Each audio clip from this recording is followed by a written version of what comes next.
آج ہم انشاءاللہ نظر بد اور حاسد کے شر سے بچنے کی دعائیں آپ کے ساتھ شیئر کریں گے۔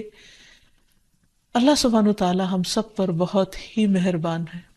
اس نے ہمیں پیدا کیا اور وہ جانتا ہے کہ ہمارے لیے کیا بہتر ہے اور کیا نہیں، اور اس کے لیے اس نے ہمارے لیے ایک بہترین دین بھیجا، اور صرف کتابی شکل میں نہیں بلکہ عملی شکل میں محمد صلی اللہ علیہ وسلم کی صورت میں، کہ انہوں نے ہر وہ چیز کر کے دکھائی، سکھائی، سمجھائی جو ہمارے لیے فائدہ مند ہے، اور اس سلسلے میں ہمیں بعض ان حقیقتوں کے بارے میں بتایا اور ان کی اصل حقیقت بتائی جو اس کے بغیر ہم جان ہی نہیں سکتے تھے۔ اور ان حقائق میں سے ایک حقیقت یہ ہے کہ انسان کی نظر بھی ایک اثر رکھتی ہے، اور پھر اس سے بچنے کے لیے کیا کیا جائے، کیا کوئی من گھڑت طریقے اختیار کر لیے جائیں یا وہ جو خود نبی صلی اللہ علیہ وسلم نے سکھائے؟ کیونکہ اگر ہم وہ طریقے اختیار کریں گے جو رسول اللہ صلی اللہ علیہ وسلم نے خود اختیار کیے یا اختیار کرنے کا حکم دیا، تو اس میں ہمارے لیے بھلا ہی بھلا ہے، فائدہ ہی فائدہ ہے، کیونکہ وہ موسٹ اوتھینٹک چیزیں ہیں، موسٹ ایکوریٹ چیزیں ہیں، کیونکہ اس کا سورس وحی الہی ہے، اور باقی چیزیں انسانوں کا علم ہے، کہاں انسانوں کی عقل یا تجربات اور مشاہدات، اور کہاں اللہ رب العزت کی بھیجی ہوئی تعلیم۔ تو اس لیے اس سلسلے میں بھی ہم قرآن و سنت سے ہی رہنمائی حاصل کریں گے۔ اور پھر دعا کرتے وقت یاد رکھیے کہ سب سے پہلے اللہ سبحانہ و تعالیٰ کی حمد و ثنا، اللہ تعالیٰ کی حمد و ثنا میں نبی صلی اللہ علیہ وسلم کی وہ دعائے استفتاح جو صبح و تہجد کے وقت آپ پڑھا کرتے تھے بہت ہی خوبصورت ہے۔ اس میں بہت ہی عمدہ انداز سے آپ صلی اللہ علیہ وسلم اللہ تعالیٰ کی حمد بیان کرتے ہیں۔ الفاظ ہیں کچھ یوں: اللہم لک الحمد انت قیم السماوات والارض ومن فیہن، ولک الحمد لک ملک السماوات والارض ومن فیہن، ولک الحمد انت نور السماوات والارض، ولک الحمد انت الحق ووعدک الحق ولقاؤک حق وقولک حق والجنة حق والنار حق والنبیون حق ومحمد صلی اللہ علیہ وسلم حق والساعة حق۔ اے اللہ، ہر طرح کی تعریف تیرے ہی لیے ہے، تو آسمان اور زمین اور ان میں رہنے والی تمام مخلوق کو قائم رکھنے والا ہے، ہم تمام کی تمام بس تیرے ہی لیے مناسب ہے، آسمان اور زمین اور ان کی تمام مخلوقات پر بادشاہت صرف تیرے ہی لیے ہے اور تعریف تیرے ہی لیے ہے، تو آسمان و زمین کا نور ہے اور تعریف تیرے ہی لیے ہے، تو حق ہے، تیرا وعدہ حق ہے، تیری ملاقات حق ہے، تیرا فرمان حق ہے، جنت حق ہے، دوزخ حق ہے، انبیاء حق ہیں، محمد صلی اللہ علیہ وسلم حق ہیں، اور قیامت کا ہونا برحق ہے۔ اور پھر اللہ تعالیٰ کی حمد و ثنا کے بعد درود شریف کا پڑھنا دعاؤں کی قبولیت کا ذریعہ بنتا ہے۔ تو اس لیے جب بھی اللہ تعالیٰ کو پکاریں، اللہ تعالیٰ سے قبولیت کا یقین رکھتے ہوئے اس کو پکاریں، اور خصوصاً زندگی میں پیش آنے والی ان مشکلات کو جن کا سبب معلوم ہو، اور ان مشکلات میں بھی جن کا ہمیں سبب معلوم نہیں، ان سب کو دور کرنے کے لیے اللہ تعالیٰ کی مدد لیں۔ جہاں تک نظر بد کی حقیقت کا تعلق ہے تو اس کے بارے میں نبی صلی اللہ علیہ وسلم نے ہمیں بتایا ہے۔ آپ نے فرمایا العین حق، کہ نظر لگنا برحق ہے، یعنی انسانی نظر کے اندر ایسی ریز ہوتی ہیں، ایسی تاثیر ہوتی ہے جو دوسرے کے اوپر جا کر اثر انداز ہوتی ہے اور اس کو نقصان پہنچا سکتی ہے، لیکن یہ ہوتا ہے اللہ کے اذن سے، اللہ کے حکم سے۔ اللہ تعالیٰ جس چیز میں چاہے خیر رکھ دے، جس چیز میں چاہے تکلیف کا عنصر رکھ دے، اور اس کے ہر فیصلے میں خیر و بھلائی ہی ہے۔ جو کچھ ہوتا ہے وہ اسی کے حکم سے ہوتا ہے۔ مثلا ہم دیکھتے ہیں کہ یعقوب علیہ السلام کے بیٹے جب مصر میں سب جا رہے تھے تو انہوں نے خاص طور پر ان کو تلقین کی تھی کہ تم ایک دروازے سے داخل نہیں ہونا، اور اس کی وجہ یہی تھی کہ ان کو ڈر تھا کہ کہیں یہ سارے نوجوان اکٹھے جب مل کر داخل ہوں گے تو دیکھنے والوں کی نظر کا شکار نہ ہو جائیں۔ تو انہوں نے کہا وَمَا أُغْنِيَ عَنكُم مِّنَ اللَّهِ مِن شَيْءٍ إِنِ الْحُكْمُ إِلَّا لِلَّهِ عَلَيْهِ عليه توكلت وعليه فليتوكل المتوكلون. تو انہوں نے کہا کہ میں تمہیں یہ ترکیب ہی بتا سکتا ہوں، لیکن میں تم سے اللہ کی طرف سے آنے والی کوئی چیز ہٹا نہیں سکتا. یعنی اگر پھر بھی اللہ کا حکم تم پر نافذ ہونا ہوا، کوئی نقصان پہنچنا ہوا، تو پھر میں کچھ نہیں کر سکتا، حالانکہ وہ اللہ کے پیغمبر تھے. حکم اللہ کے سوا کسی کا نہیں، اسی پر میں نے بھروسہ کیا اور اسی پر لازم ہے کہ سب بھروسہ کرنے والے بھروسہ کریں. پھر اسی طرح ایک اور روایت میں جو حضرت ابو ذر سے مروی ہے، ہمیں پتہ چلتا ہے رسول اللہ صلی اللہ علیہ وسلم نے فرمایا ہے کہ بے شک نظر بد آدمی کو اللہ کے حکم سے دیوانہ کر دیتی ہے. یعنی بہت سے ذہنی امراض یا نفسیاتی امراض یا ڈپریشن کی وجہ نظر بد بھی ہو سکتی ہے. نظر بد کے بعض اوقات فزیکل اثرات بھی ہوتے ہیں، یعنی جسمانی اثرات بھی ہوتے ہیں. مثلا ایک روایت میں آتا ہے کہ ام سلمہ رضی اللہ تعالیٰ عنہا کہتی ہیں کہ نبی صلی اللہ علیہ وسلم نے ان کے گھر میں ایک لڑکی دیکھی جس کے چہرے پر نظر بد کی وجہ سے کالے دھبے پڑ گئے تھے، یعنی چہرے کا رنگ خراب ہو چکا تھا. تو نبی صلی اللہ علیہ وسلم نے فرمایا کہ اس پر دم کرو کیونکہ اس سے نظر بد لگ گئی ہے. تو اس سے بھی پتہ چلتا ہے کہ نظر بد جسمانی بیماریوں یا جسمانی حالت میں تغییر کا سبب بھی ہو سکتی ہے. پھر آپ نے یہ بھی فرمایا کہ نظر بد آدمی کو اللہ کے حکم سے دیوانہ کر دیتی ہے، حتیٰ کہ بعض اوقات انسان اونچی جگہ پر چڑھتا ہے اور پھر وہاں سے گر پڑتا ہے. یعنی بعض اوقات بچے آپ نے دیکھا ہوگا کہ کھیل رہے ہوتے ہیں، اچھے بھلے کھیل رہے ہوتے ہیں، ایک دم ماں باپ دیکھ کر خوش ہوتے ہیں، اچانک وہ ایسی چیز سے جا ٹکراتے ہیں کہ بعض اوقات بڑے بڑے حادثات ہو جاتے ہیں. تو ایسی صورت میں جب بھی انسان کسی چیز کو دیکھے جس پر دل خوش ہونے لگے تو فوراً ماشاء اللہ پڑھے، اللہ کا ذکر کرے، تو پھر نظر کے برے اثرات سے محفوظ رہا جا سکتا ہے. پھر اسی طرح بعض اوقات بچے بلا وجہ رونا شروع کر دیتے ہیں اور چپ ہی نہیں ہوتے، تو اس میں بھی نظر بد کا اثر ہوتا ہے. حضرت عائشہ کہتی ہیں کہ ایک مرتبہ نبی صلی اللہ علیہ وسلم تشریف لائے تو ایک بچے کے رونے کی آواز سنی. آپ نے فرمایا کہ یہ بچہ کیوں رو رہا ہے، تم اس کی نظر کیوں نہیں اتارتے؟ یعنی اس پر ایسے اذکار پڑھے جائیں کہ جس کی وجہ سے اس کی یہ تکلیف دور ہو جائے. پھر اسی طرح بچوں کا کمزور ہونا، ان کی صحت درست نہ ہونا. آپ صلی اللہ علیہ وسلم نے حضرت اسماء بنت امیس سے کہا، کیا بات ہے کہ میں اپنے بھائی جعفر کے بیٹوں کے جسموں کو دبلا پتلا دیکھ رہا ہوں، یعنی ان کی صحت اچھی نہیں ہے، کیا انہیں فقر و فاقہ رہتا ہے، یعنی کھانے کو کچھ نہیں ملتا؟ انہوں نے عرض کیا، نہیں، بلکہ انہیں بہت جلد نظر لگ جاتی ہے. آپ نے فرمایا انہیں دم کرو. انہوں نے آپ کے سامنے چند کلمات پیش کیے تو آپ نے فرمایا انہیں دم کرو، یعنی ان کلمات کے ساتھ دم کرو. وہ کلمات انشاءاللہ آگے بتائے جائیں گے. پھر اسی طرح بعض اوقات نظر بد کی وجہ سے جان بھی خطرے میں پڑ جاتی ہے یا انسان شدید بیمار ہو جاتا ہے. اور آپ صلی اللہ علیہ وسلم نے خصوصی طور پر ایک موقع پر جب ایک صحابی نے دوسرے کو دیکھا تو ان کی طبیعت خراب ہو گئی، تو آپ صلی اللہ علیہ وسلم نے خود ان کے سینے پر 3 دفعہ ہاتھ مارا اور یہ دعا پڑھی، اللہم اذھب عنہ حرہا وبردہا ووصبہا، اے اللہ اس کی گرمی اور سردی اور بیماری اور لاغری دور کر دے.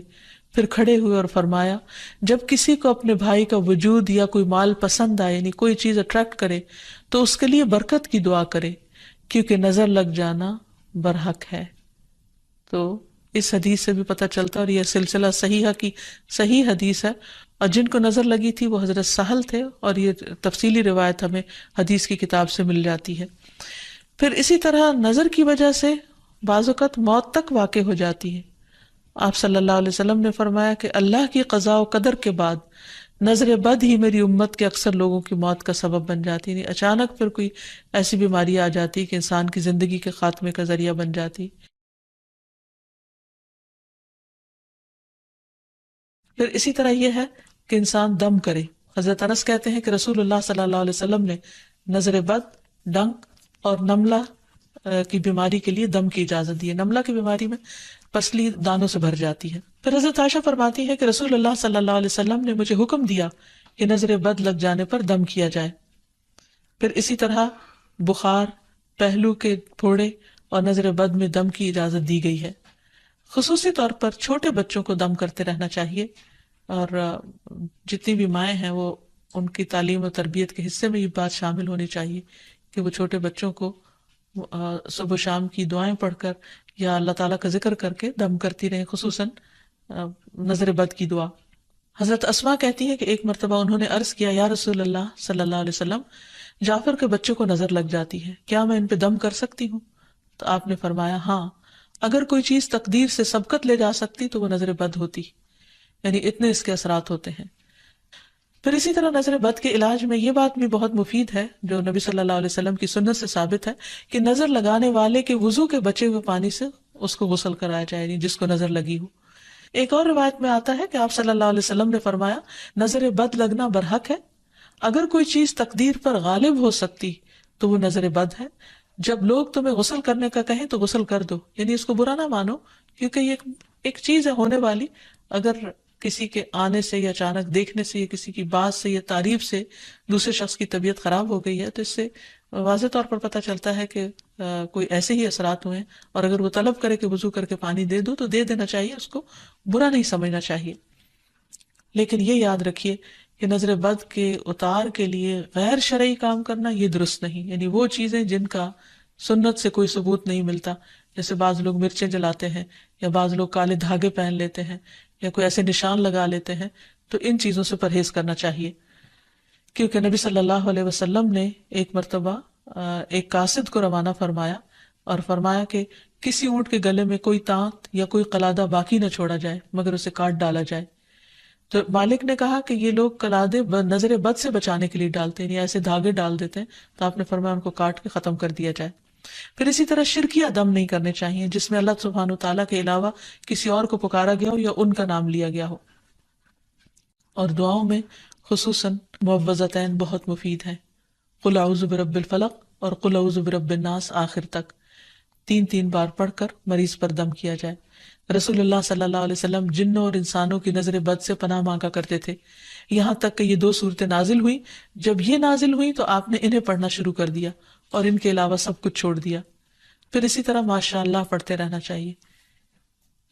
قرآن مجید میں آتا ہے وَلَوْلَا إِذْ دَخَلْتَ جَنَّتَكَ قُلْتَ مَا شَاءَ اللَّهُ لَا قُوَّةَ إِلَّا بِاللَّهِ، اور جب تو اپنے باغ میں داخل ہوا تو تم نے یہ کیوں نہ پڑھا کہ ماشاء اللہ لا قوت الا باللہ، یہ اس شخص کو کہا گیا جس کا باغ جل گیا تھا۔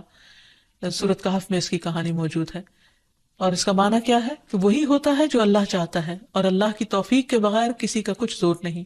پھر اسی طرح کچھ دیگر مسنون دعائیں ہیں جن کا پڑھنا نظر کے لیے فائدہ مند ہے۔ ابن عباس کہتے ہیں کہ نبی صلی اللہ علیہ وسلم حضرت حسن اور حسین کے لیے پناہ طلب کیا کرتے تھے اور فرماتے تھے کہ تمہارے دادا ابراہیم علیہ السلام بھی ان کلمات کے ذریعے اسماعیل اور اسحاق علیہم السلام کے لیے اللہ کی پناہ مانگا کرتے تھے۔ اعوذ بکلمات اللہ التامۃ من کل شیطان وہامۃ ومن کل عین لامۃ، میں پناہ مانگتا ہوں اللہ کے پورے کلمات کے ذریعے ہر ایک شیطان سے، ہر زہریلے جانور سے اور ہر نقصان پہنچانے والی نظر بد سے۔ پھر اسی طرح ایک اور دم بھی ہے۔ حضرت عائشہ کہتی ہے کہ میں رسول اللہ صلی اللہ علیہ وسلم پر نظر بد سے حفاظت کے لیے دم کیا کرتی تھی، یعنی وہ خود کرتی تھی، اور وہ اس طرح کہ میں اپنا ہاتھ ان کے سینے پر رکھتی اور یہ دعا پڑھتی، امسح البأس رب الناس بیدک الشفاء لا کاشف لہ الا انت، اے لوگوں کے رب اس تکلیف کو دور فرما دے، شفا تیرے ہاتھ میں ہے اور تیرے علاوہ کہیں اور سے شفا نہیں مل سکتی۔ اسی طرح حاسد کا حسد بھی نقصان دیتا ہے، جس سے بچنے کے لیے اللہ سبحانہ وتعالیٰ نے قل اعوذ برب الفلق اتاری، جس کے آخر میں آتا ہے ومن شر حاسد اذا حسد، کہ حاسد کے حسد سے بچنے کے لیے اللہ تو مجھے اپنی پناہ میں رکھ۔ اور حسد کہتے ہیں کسی انسان کو ملنے والی نعمت کے ختم ہونے کی تمنا کرنا، خواہ خود کو حاصل کرنے کا شوق ہو یا نہ ہو، یا تمنا ہو یا نہ ہو، تو اس سے منع کیا گیا ہے، اس کی حرمت بیان کی گئی ہے۔ نبی صلی اللہ علیہ وسلم نے فرمایا آپس میں حسد نہ کرو، آپس میں بغض نہ رکھو، قطع رحمی نہ کرو، اللہ کے بندوں بھائی بھائی بن جاؤ۔ اور یہ ایمان کے منافی صفت ہے کہ کسی بندے کے دل میں ایمان اور حسد اکٹھے نہیں ہو سکتے۔ پھر یہ دین کو مونڈ دینے والی صفت ہے۔ پھر اسی طرح یہ ہے کہ لوگوں کی خیر خواہی اسی میں ہے کہ وہ ایک دوسرے سے حسد نہ کریں۔ آپ نے فرمایا لوگ اس وقت تک خیر پر رہیں گے، بھلائی ہوگی ان کی، جب تک کہ وہ حسد نہیں کریں گے۔ پھر اسی طرح یہ ہے کہ ایسا شخص اللہ تعالیٰ کا محبوب ہے جس کے دل میں کسی کے لیے کوئی حسد نہ ہو. عام طور پر حسد کی وجہ یہ ہوتی ہے کہ انسان اپنے آپ کو بڑا سمجھتا ہے، وہ سمجھتا ہے کہ ساری خیر اور بھلائی صرف اسی کا حق ہے، اور جب وہ دیکھتا ہے وہ کسی اور کو بھی مل رہی ہے تو اس پر پریشان ہوتا ہے اور اس سے چھیننے کی فکر کرتا ہے. اور یہ ان خرابیوں میں سے جو بہت اول دور میں پائی گئی. مثلا ابلیس نے انسان کو سجدہ کیوں نہیں کیا؟ حسد کی بنا پر. قابیل نے حابیل کو کیوں قتل کیا؟ حسد کی بنا پر. تو اسی طرح کسی بھی انسان کے اندر جب تکبر آتا ہے، غرور آتا ہے، ابلیسی صفات آتی ہیں، تو وہ یہ سوچتا ہے کہ اس کا مقام اور مرتبہ بس اسی کو ملے، کسی اور کی طرف نہ جائے. یا کسی کو بھی اگر نعمت ملے تو وہ اس پر جالس ہو جاتا ہے. اور یہ بنیادی طور پر اس کی وجہ دنیا کی محبت کا زیادہ ہونا ہے. اس لیے ہمیں اس سے بچنے کی ضرورت ہے. اور یہ بیماری ایسے انسان کے اندر داخل ہو جاتی ہے کہ بعض اوقات انسان کو خود بھی پتہ نہیں چلتا.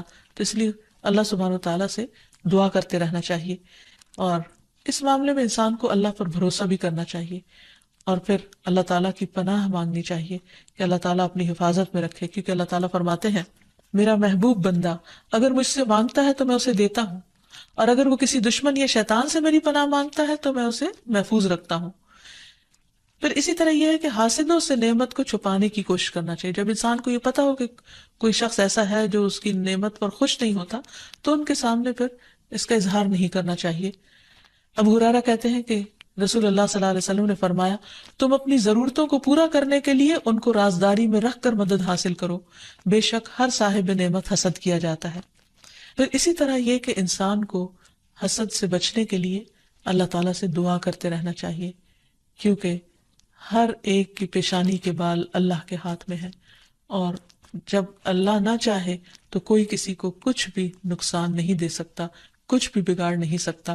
تو اللہ تعالیٰ پر بھروسہ کرتے ہوئے خصوصی طور پر معوذتین کا ورد کرتے رہنا چاہیے. صبح و شام 3 بار پڑھنا چاہیے، نمازوں کے بعد اس کو پڑھنا چاہیے. اور پھر ایک دعا اور بھی ہے کہ جبریل علیہ السلام نبی صلی اللہ علیہ وسلم کی عیادت کے لیے ایک مرتبہ حاضر ہوئے تو آپ کانپ رہے تھے. آپ نے ان کو ان الفاظ میں دم فرمایا، بسم اللہ ارقیک من کل شیء یؤذیک من حسد حاسد وکل عین واسم اللہ یشفیک. اللہ کے نام سے میں تم پر ہر اس چیز کے شر سے بچاؤ کا دم کرتا ہوں جو تمہیں اذیت پہنچائے، ہر حاسد کے حسد سے اور ہر نظر بد سے. اللہ کے نام سے اللہ تمہیں شفا عطا فرمائے. تو اس سے یہ پتہ چلتا ہے کہ جبریل علیہ السلام نبی صلی اللہ علیہ وسلم پر دم کرتے تھے. تو ہمیں بھی مریض پر، بے چین شخص پر، اضطراب کے شکار شخص پر دم کرنا چاہیے، اور انہی الفاظ کے ساتھ، کیونکہ سب سے بہترین الفاظ وہ ہیں جو اللہ کا کلام ہے اور پھر محمد صلی اللہ علیہ وسلم کے الفاظ ہیں. اللہ تعالی ہمیں ہر طرح کے شر سے محفوظ رکھے، ہمیں بھی اور ہمارے عزیزوں کو بھی اور تمام لوگوں کو. وآخر دعوانا ان الحمد للہ رب العالمین.